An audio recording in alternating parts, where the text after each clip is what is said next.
अखिल जगस्वामी साम सदा शिव मल्हारी मणिमल्ल संहारक ऐश्वर्य प्रदाता शक्तिदाता जय दुरी गणाधीशित आदिरुद्र श्री मातंड भैरवा।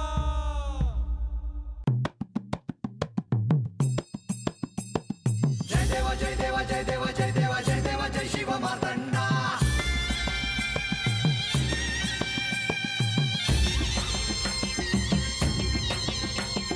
जय देव जय देव जय देव जय देव जय देव जय शिव मातंडा। हरिवर्धन मल्हारी तुझी प्रचंडा। अगडदुम नगारा सोन्याची जेजुरी देव गेले जेजुरा निळा घोडा। अगडदुम नगारा सोन्याची जेजुरी देव गेले जेजुरा निळा घोडा। पाव में तोडा कमरी कर पटा मिहिर मस्तकी तुरा। खोबऱ्याचा कुटका भंडाऱ्याचा भडका बोल हंकारा सदानंदाचा येळकोट सदानंदाचा येळकोट। जय देव जय देव जय देव जय देव जय देव जय शिव मातंडा। जय देव जय देव जय देव जय देव जय देव जय शिव मातंडा। हरिवर्धन मल्हारी तुझी प्रचंडा। जय देव जय देव जय देव जय देव जय देव जय शिव मातंडा। हरिवर्धन मल्हारी तुझी प्रचंडा।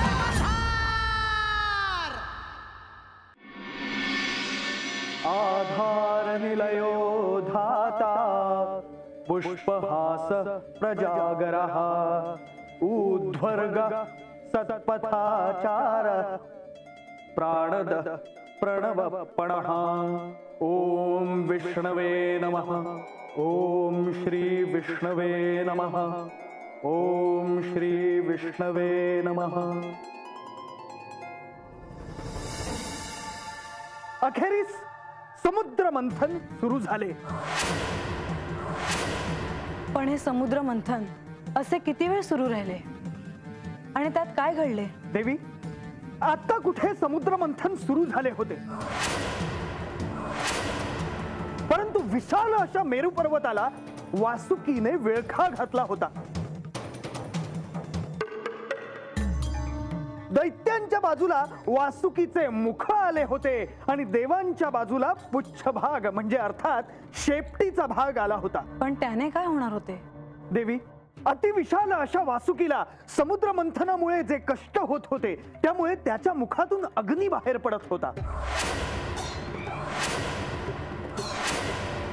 आणि त्यामुळे दैत्यांना वासुकीला ओढत समुद्रात उभे राहणे अवघड जात होते।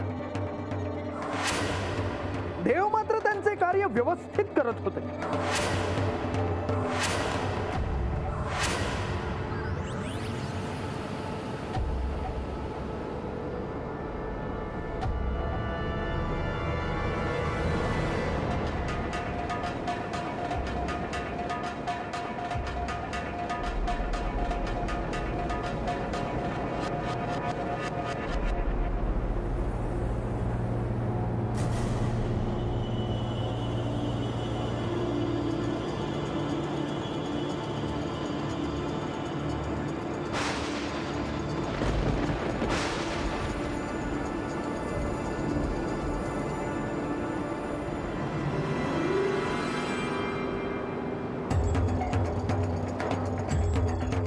वासुकी, तुझ्या मुखातून जो अग्नी बाहेर पडत आहे त्यामुळे माझ्या दैत्यांना त्रास होत आहे। असे असेल तर समुद्र मंथन कसे करणार? आम्ही देवांसारखे अशक्त नाही आहोत। आम्ही हे सगळं का झेलायचं? हे कार्य थांबवा बळीराज, आमच्या अंगावर आगीचा मार होतोय। हे कार्य थांबवा बळीराज, हे कार्य थांबवा।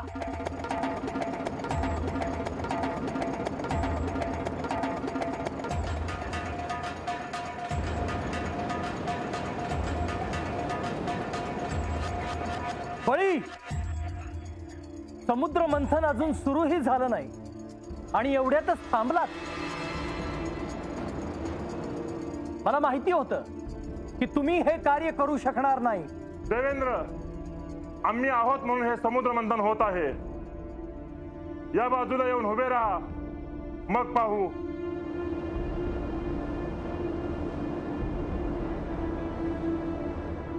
बली, आमच्यावर जे दायित्व सोपवले आहे ते आम्ही पार पाडतो आहोत, तसेच तुम्हीही ते पार पाडा. जर माघारच घ्यायची होती तर यात उतरलात कशाला?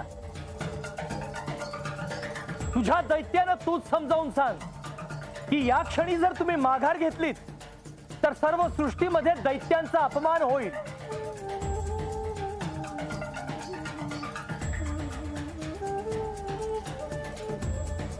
स्वामी, आपल्या हस्तक्षेपाशिवाय समुद्र मंथन सुरू होणार नाही.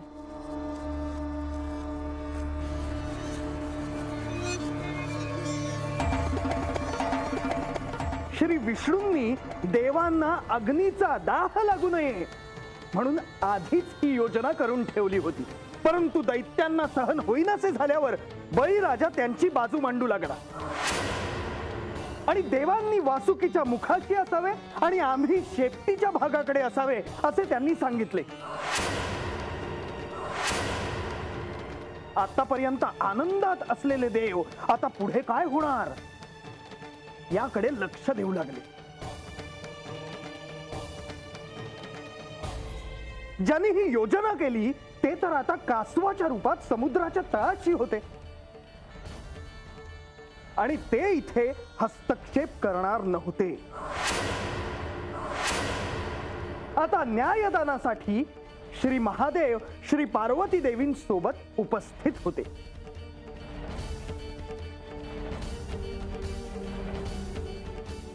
इंद्रदेव, बली,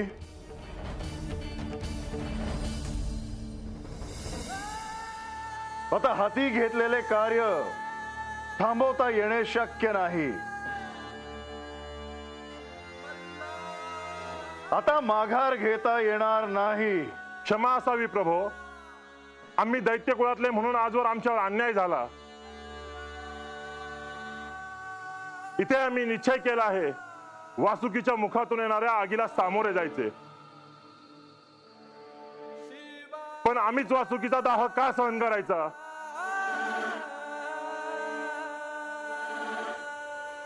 देवानीही यात सहभाग घ्यावा. त्यांनी या बाजूला येऊन उभे राहावे.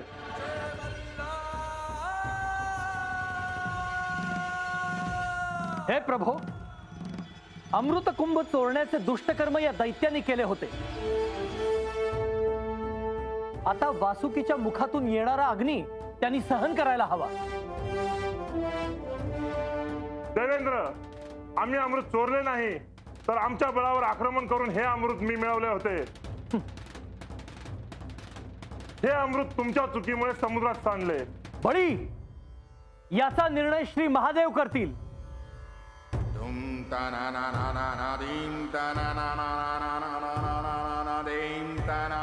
हे प्रभो, तुम्ही यावर न्याय कराल यावर आमचा विश्वास आहे.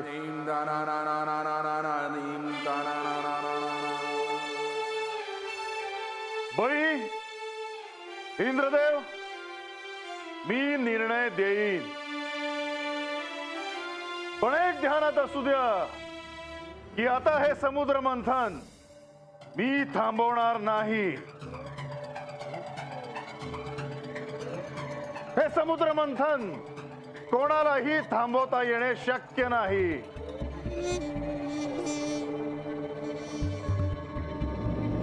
पण एक क्षणही व्यर्थ घालवताना एक ध्यानात असू द्या की हा महाकाय मेरू पर्वत श्री विष्णू यांनी स्वतःच्या पाठीवर घेतला आहे.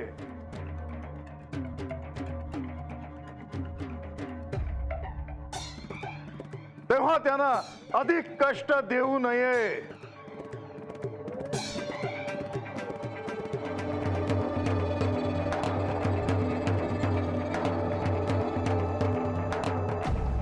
स्वामी, आपण त्वरित निर्णय द्यावा, कारण मलाही श्री विष्णूंची फार काळजी वाटते आहे.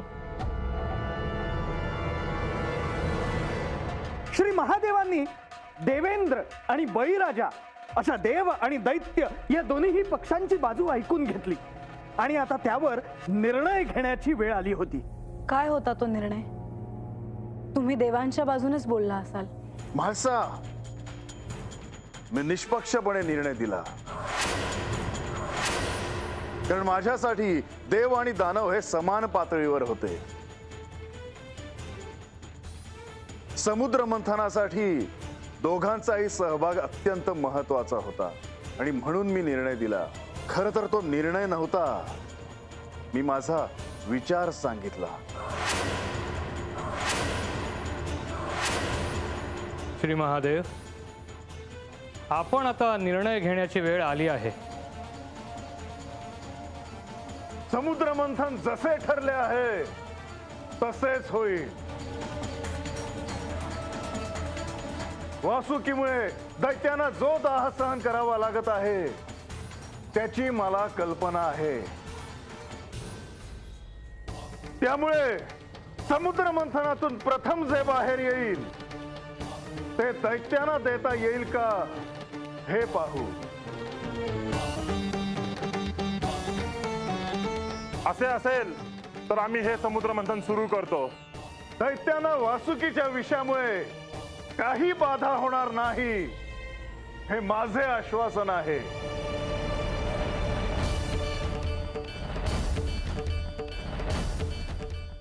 नारायण नारायण.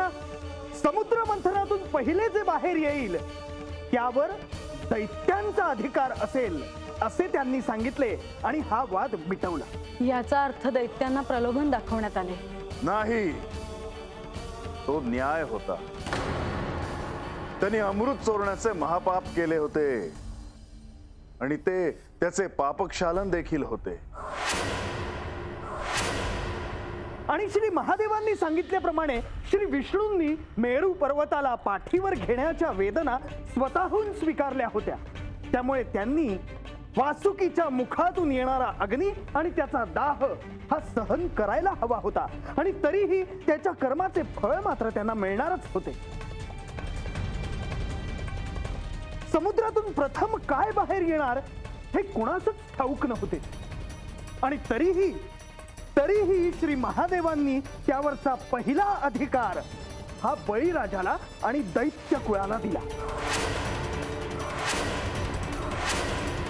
यावर देवेंद्रांचे काहीतरी म्हणणे असेलच. त्यांनी हा निर्णय सहजासहजी स्वीकारला नसेल. नारायण नारायण. हे प्रभो, क्षमा असावी, पण या समुद्र मंथनातून जे काही बाहेर येईल त्यावर या दैत्यांचा प्रथम अधिकार कसा याविषयी माझ्या मनात शंका आहे.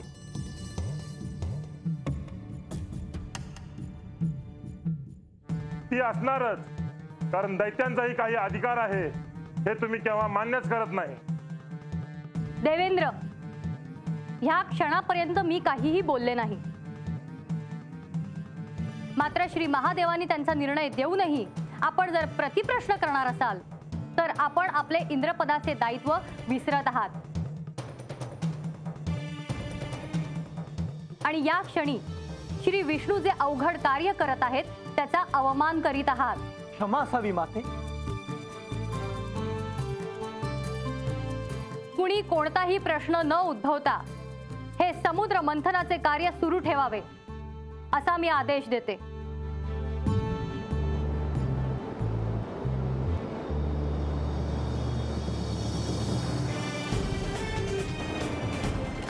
देवेंद्रांना श्री पार्वती देवींनी जे सांगितले त्यावर देवेंद्रांनी प्रतिप्रश्न केला नाही आणि समुद्र मंथन सुरू झाले.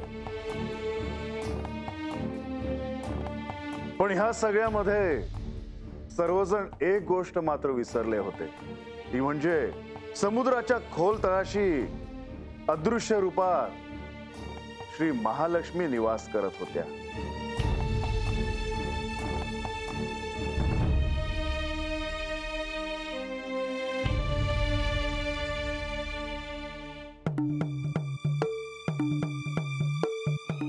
देवी, लक्ष्मी देवी तुमच्या संग नाहीत म्हणल्यावर तुमच्या दोघांचं कसं झालं असेल ह्याचा विचार बी करवत नाही मला.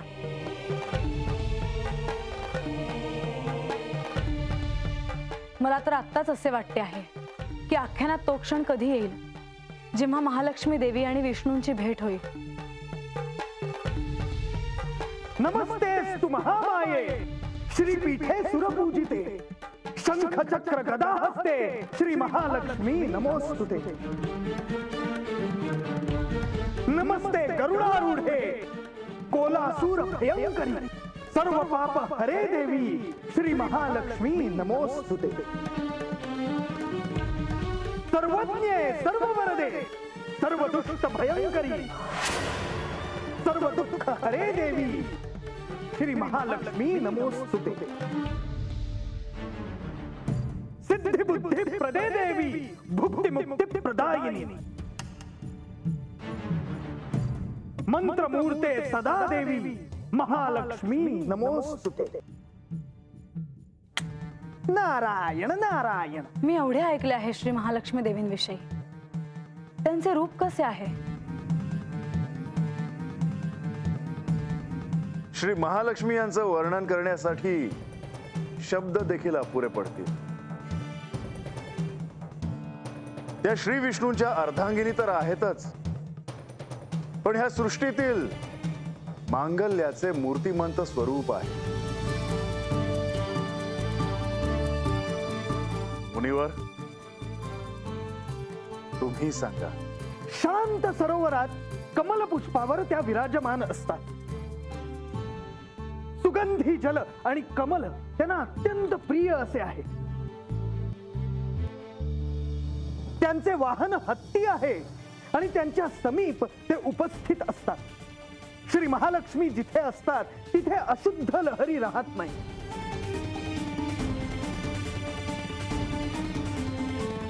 त्यांच्या चेहऱ्यावरचे मंद स्मित पाहून श्री विष्णू देखील प्रसन्न होतात. त्यांच्या हातात श्री विष्णूंना प्रिय असलेला शंख आणि भक्तांना धन द्यावे म्हणून अक्षय कलश आहे. का कोण जाणे, पण त्यांचे आणि माझे काहीतरी नाते आहे असे मला वाटते.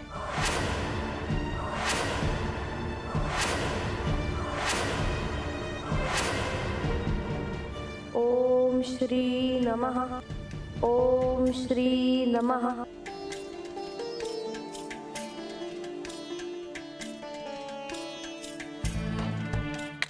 नारायण नारायण. श्री विष्णू कुर्मावतारात आहेत आणि श्री लक्ष्मी या गुप्त स्वरूपात समुद्राच्या तळाशी आहेत. समुद्र मंथनासाठी देव आणि दैत्य हे मेरू पर्वत घुसळत आहेत आणि तरी देखील समुद्रातून काहीही बाहेर येत नव्हते.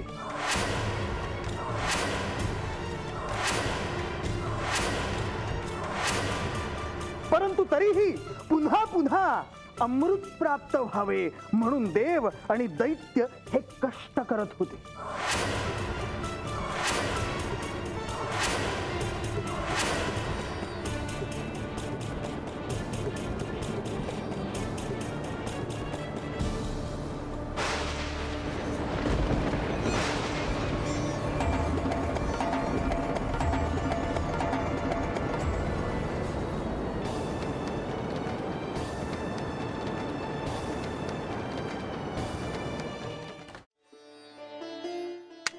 सदानंद सदानंद सदानंद सदानंद सदानंद सदानंद सदानंद सदानंद सदानंद सदानंद.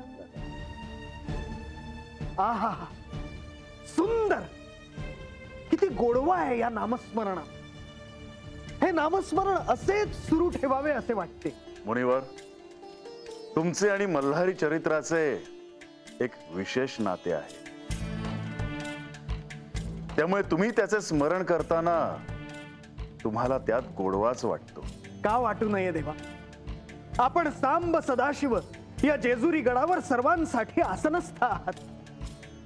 सगळ्यांच्या मातृस्वरूप श्री म्हाळसा देवी आपल्या सोबत सिंहासनारूढ आहेत. आपण सगळ्यांचे मायबाप आहात. सर्व कुलांचे आपण रक्षण आणि प्रतिपालन करता आपल्याला माझा नमस्कार असो. दुष्टांना कठोर शासन आणि सज्जनांचे आपण संरक्षण करता.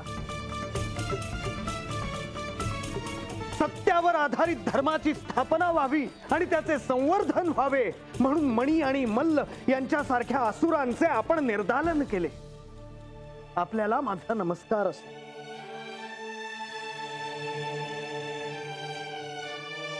सृष्टी चक्राप्रमाणे काहीही बदल होत आपण प्रजेचे माता पिता होऊन ममत्वाने त्यांचा सांभाळ करत आला.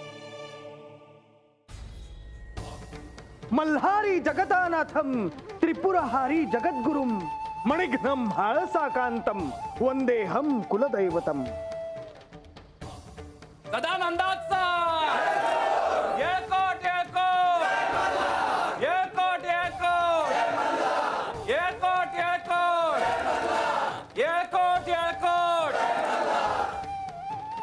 मुनिवर, आपण केलेल्या स्तुतीने आनंद वाटला. आपण यांचा उल्लेख जगद्गुरु म्हणून केला. हे सर्वश्रुत आहे. हे माझे आराध्य आणि पती असले तरी सगळ्यात महत्वाचे म्हणजे ते मला गुरु म्हणून लाभले. तरीही मी कोण आहे हा प्रश्न राहतोच आणि या कथेत मी त्याचाच शोध घेते आहे. मला या आख्यानातून काही संकेत मिळतील असे आपण सांगावे असे मी आपल्याला सुचवेन.